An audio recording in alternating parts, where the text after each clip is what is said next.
Como conclusión del estudio sobre el cuerno pequeño de Daniel capítulo 7, versos 8, 11 y 20 al 21, podríamos decir que estamos trabajando con ideogramas antes que con cronogramas.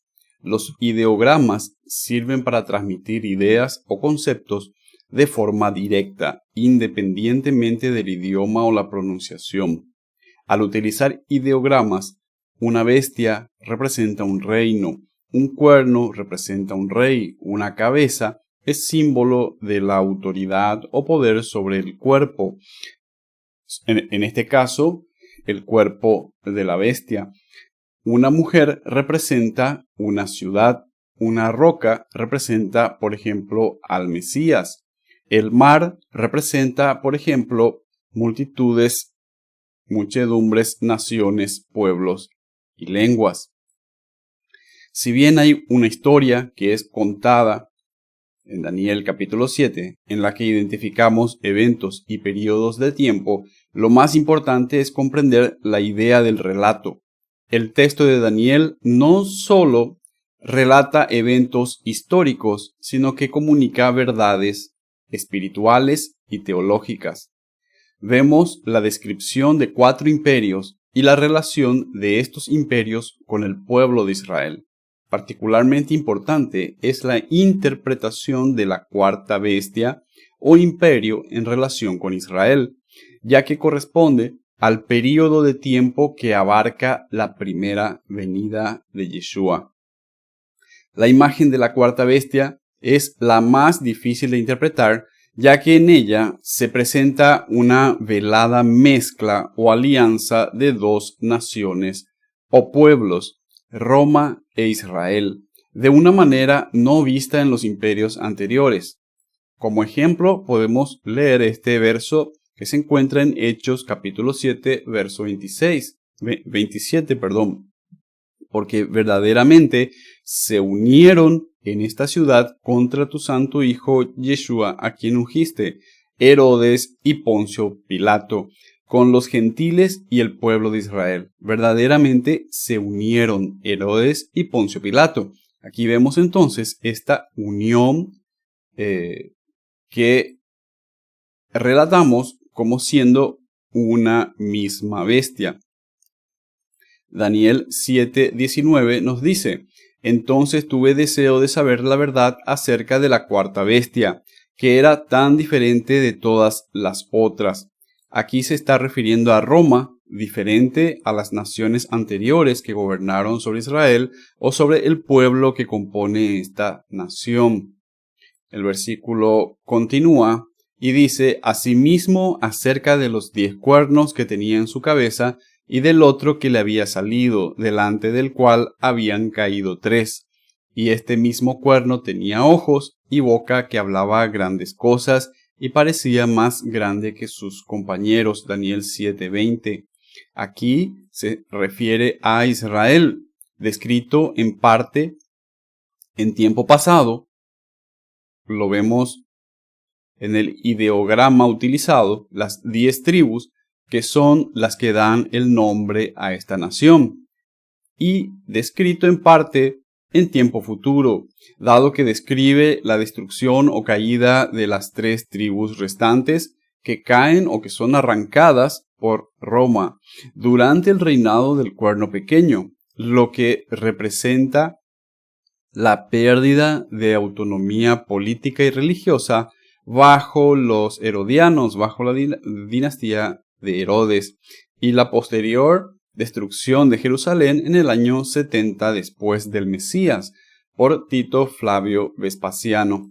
Los 3 cuernos arrancados simbolizan la pérdida de autoridad de las tribus de Judá, Leví y Benjamín, que bajo el dominio herodiano y romano quedaron subordinadas políticamente y espiritualmente, culminando en la destrucción de Jerusalén y el templo en el año 70 después del Mesías.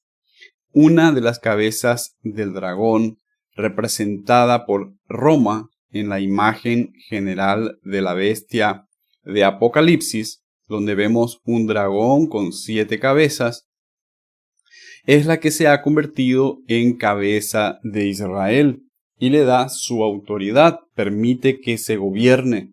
El gobierno de Israel, representado por los cuernos, se despliega en la cabeza de la bestia, porque es de ella que recibe su autoridad. El cuerno pequeño es compañero de los demás cuernos. Podemos interpretar de este ideograma que el cuerno pequeño, pequeño rey o principal de esta nación, es inferior en importancia y fuerza a sus compañeros. Acompaña a los demás cuernos en su función de gobierno, pero no es igual a ellos. Es por este motivo que de entre las 13 tribus que hemos mencionado en este capítulo, distinguimos a un gobierno diferente, inferior o usurpador del poder que debían tener las tribus de Israel, como lo es la dinastía herodiana. El cuerno pequeño de Daniel 7 es diferente al cuerno pequeño de Daniel 8, donde se describe al imperio seleucida en su relación con Israel y específicamente a Antíoco Epífanes IV. Es durante el reinado de Herodes Antipas que Yeshua es crucificado y resucita. Es durante este reinado que los santos reciben el reino y comienza la restauración del reino a Israel. Pero la historia no termina allí. Herodes representa a la apostasía de Israel, que ahora es gobernado por un cuerno que no pertenece a las tribus de Israel, aliado a una cabeza que no es la suya, aliado con Roma.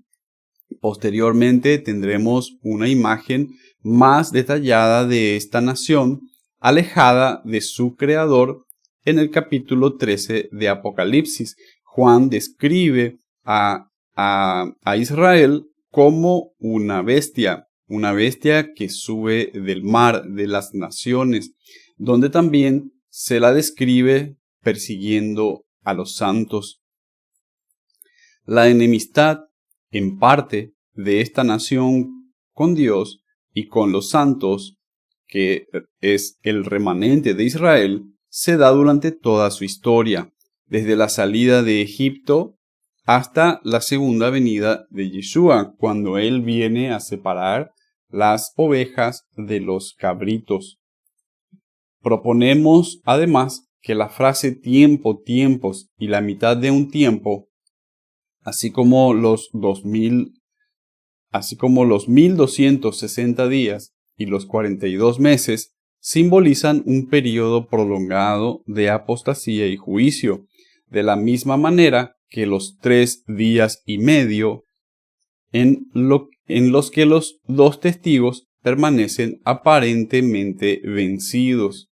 Creemos que el periodo de tiempo descrito como tiempo, tiempos y la mitad de un tiempo corresponderían a 3 días y medio o 3500 años, según el Salmo 94 y segunda de Pedro 3, verso 8, y abarcaría toda la historia de Israel, su formación como pueblo, su prueba, su desviación, su caída, pero también su restauración final, la restauración final de un remanente de Israel.